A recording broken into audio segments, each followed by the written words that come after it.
বাইরের নাম ঢোকাচ্ছিল, supreme court বলে দিয়েছে হবে না। तो चलिए शुरू कर। বিরোধীরা প্রশ্ন তুলছে আপনি কিভাবে ভিতরে চলে গেলেন, বিরোধীরা আপনার ভিতরে যাওয়া নিয়ে প্রশ্ন তুলছে। মানুষের যা রায় হবে সেটা আমি কেন সভ্য সমাজে সকলের উচিত সেটা মাথা পেতে নেই। দাদা যেভাবে স্লো কাউন্টিং হচ্ছে, হ্যাঁ, এখনো অনেক বিধানসভা রয়েছে, এখন প্রায় 4:15 8.5 ঘন্টা ধরে counting চলছে। 8.5 ঘন্টায় যেখানে 21 সালে প্রায় 90% কাউন্টিং কমপ্লিট হয়ে গেছে, এখনো 4 round 5 round 6 round 8 round counting হয়েছে, বাকি হয়েছে। তো আমি সকলকে অনুরোধ করবো ধৈর্য ধরুন। প্রত্যেকটা তৃণমূলের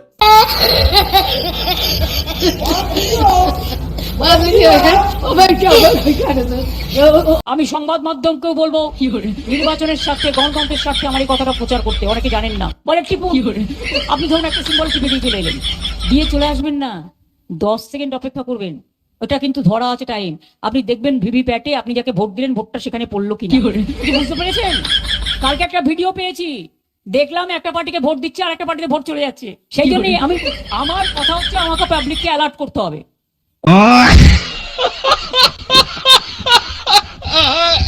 11ই স্লোগান ছিল আমার, বদল চাই, বদলা নয়, বদল চাই। এবার আমি স্লোগানটা পাল্টেছি, এত অত্যাচার দেখে এবার বলছি বদল নয়, বদলা চাই। এটা হচ্ছে গণতন্ত্রের বদলা।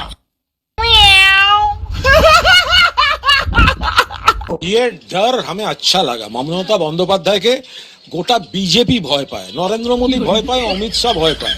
তো ওরা গেছে মমতা বন্দ্যোপাধ্যায় সভা ক্যান্সেল করতে বা সভা ব্যান্ড করতে। বুঝতে পারছেন মমতা ব্যানার্জিকে কত ভয়, মানে মানুষ মানে ওরা বিজেপি ভয় পায় আর মানুষ ভালোবাসে।